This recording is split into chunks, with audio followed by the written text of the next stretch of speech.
तो काय सांगणार आपल्याला या ठिकाणी विधान परिषदेची उमेदवारी जाहीर झालेली आहे, काय पहिली प्रतिक्रिया आपली? पहिल्यांदा तर मी सर्व पक्षश्रेष्ठीचे खूप खूप मनापासून या ठिकाणी आभार मानेल की माझ्यासारख्या कार्यकर्त्याला या ठिकाणी पक्षनिष्ठेवर न्याय दिला, त्याबद्दल पक्षश्रेष्ठीचे सर्वच पक्षश्रेष्ठीचे मी या ठिकाणी आभार मानेल। या ठिकाणी या देशाचे पंतप्रधान आदरणीय नरेंद्र मोदी साहेब यांच्या नेतृत्वाखाली महाराष्ट्राचे आदरणीय मुख्यमंत्री आदरणीय देवेंद्रजी फडणवीस साहेब, या ठिकाणी दोघं उपमुख्यमंत्री एकनाथ शिंदे साहेब, आदरणीय पवारताई यांच्या नेतृत्वाखाली या जिल्ह्यातील मंत्री महोदय आदरणीय गिरीशभाऊ महाजन, आमच्या केंद्रीय मंत्री रक्षाताई खडसे, आदरणीय संजूभाऊ सावकारे आणि शिवसेनेचे नेते आमचे ज्येष्ठ नेते आदरणीय गुलाबरावजी पाटील यांच्या नेतृत्वाखाली सर्वच आमदारांच्या माध्यमातून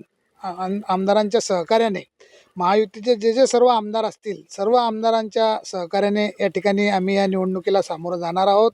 आपणा सर्वांना कल्पना आहे की नुकत्याच झालेल्या नगरपालिका आणि महानगरपालिकेच्या निवडणुकीत जनता जनार्दनाने महायुतीला मला मोठा कौल या ठिकाणी दिलेला आहे। महायुतीचे मोठ्या प्रमाणावर मतदार नगरसेवक मंडळी या ठिकाणी निवडून आलेले असल्यामुळे या ठिकाणी आमचा विजय निश्चित आहे।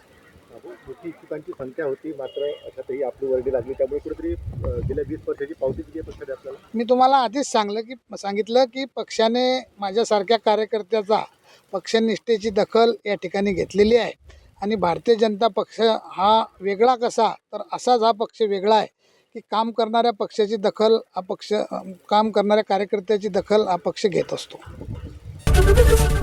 एबीपी माझा, उघडा डोळे बघा नीट।